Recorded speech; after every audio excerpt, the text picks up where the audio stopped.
Join me as I explore the powerful impact of Jesus' healing touch on refugees and the vulnerable. Can we truly make a difference together?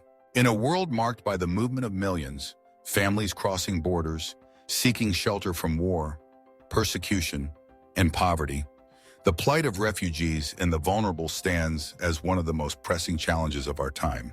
Yet, amid the headlines and statistics, there exists a deeper, quieter story. One of hope, healing, and compassion. At the heart of this story lies a question that transcends geography and belief. What does it mean to experience Jesus' healing touch for those who are displaced, marginalized, and vulnerable? To understand this, we must first look to the accounts of Jesus' life.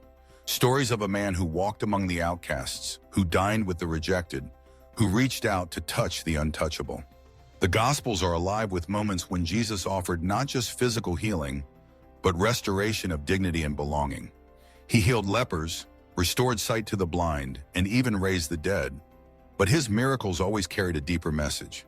They demonstrated an unwavering commitment to those whose society had pushed to the margins.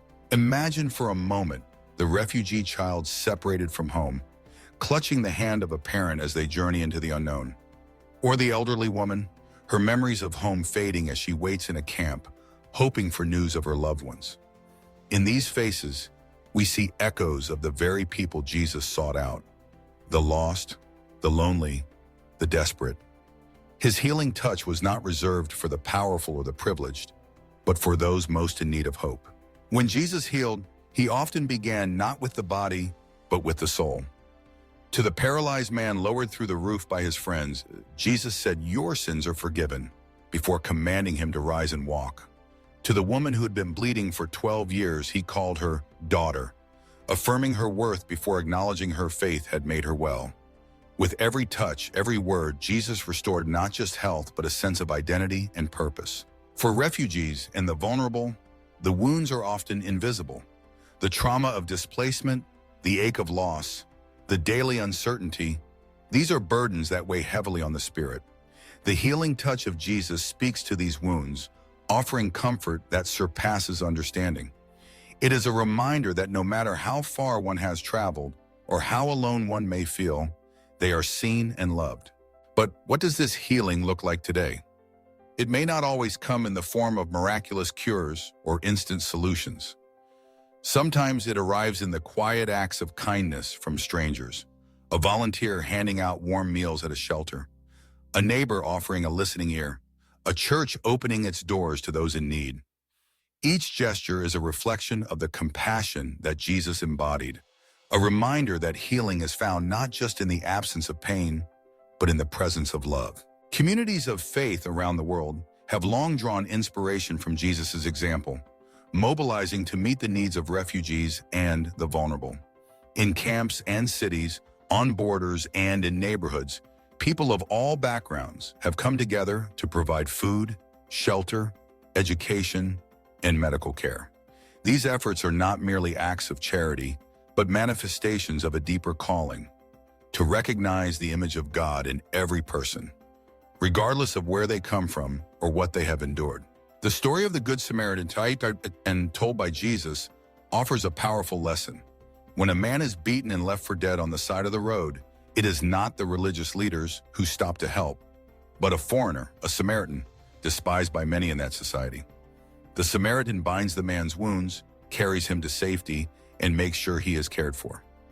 In this parable, Jesus challenges us to expand our understanding of neighbor, to extend compassion beyond borders and boundaries. For those who feel powerless in the face of such vast needs, it is important to remember that healing begins with presence. Sometimes, the most profound impact comes simply from standing with those who are suffering, listening to their stories, sharing in their pain, and affirming their humanity. In these moments, the healing touch of Jesus is made manifest through human hands and hearts. There is also a call to advocacy, a responsibility to speak out for those who have no voice, to challenge systems of injustice, and to work for a world where every person can live in safety and dignity. Throughout his ministry, Jesus stood with the oppressed, confronted the powerful, and called his followers to do the same. To embody his healing touch today, is to commit ourselves to the work of justice and reconciliation. Yet, healing is not a linear process. For many refugees and vulnerable people, the journey toward wholeness is long and fraught with setbacks. It involves navigating complex emotions, rebuilding lives from the ground up, and finding hope in the midst of uncertainty. In these struggles, faith can offer a wellspring of strength, the assurance that suffering does not have the final word. The Psalms are filled with cries of lament from those who have experienced displacement and loss. By the rivers of Babylon, we sat and wept when we remembered Zion. These ancient prayers resonate with the experiences of refugees today. Yet woven through the lament is a thread of hope, a trust that God hears the cries of the afflicted, that healing and restoration are possible. Jesus' resurrection is the ultimate symbol of this hope. Out of the darkness of the cross came the promise of new life, a reminder that suffering can be transformed, that despair can give way to joy. For the vulnerable, this message is a beacon in the night. It does not erase the pain of the present, but it offers the assurance that they are not alone and that their story is not over. We are invited, each in our own way, to participate in this work of healing, whether through practical support, advocacy, or simply extending friendship. We have the opportunity to be agents of hope. As we do so, we discover that healing is not just a gift we offer to others, but something we receive ourselves. In reaching out, our own hearts are softened, our vision broadens. We become part of a tapestry of compassion that stretches across time and space. It is easy to become overwhelmed by the scale of suffering in our world, but the example of Jesus reminds us that no act of compassion is too small. A touch, a word, a prayer, these are the seeds of healing. As the Apostle Paul writes, if one part suffers, every part suffers with it. If one part is honored, every part rejoices with it. Our lives are bound together in ways we may not always see, and the healing of one brings healing to all.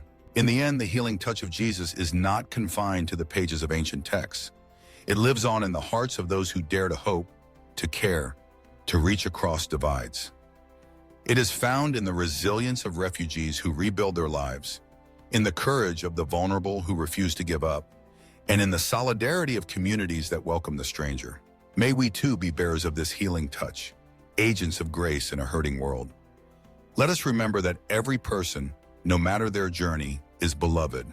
Let us open our hearts and hands, trusting that in the act of reaching out, we participate in a miracle as old as time, the restoration of hope, the mending of brokenness, and the dawning of a new day. In every story of healing, in every act of compassion, the Spirit of Jesus lives on, offering comfort to the weary, strength to the weak, and hope to all who seek refuge. This is the promise at the heart of his message, that love is stronger than fear, that healing is possible, and that no one is ever truly alone. To recap, we've discussed the challenges faced by refugees and the critical role that healing and hope play in their lives. We've explored stories of refugees who have found healing through faith, community support, and personal resilience, and how these experiences align with Jesus' teachings. I'd love to hear your thoughts on faith and healing. Please comment below with your reflections, and if you're interested in exploring more about social issues, check out my videos on the power of Jesus.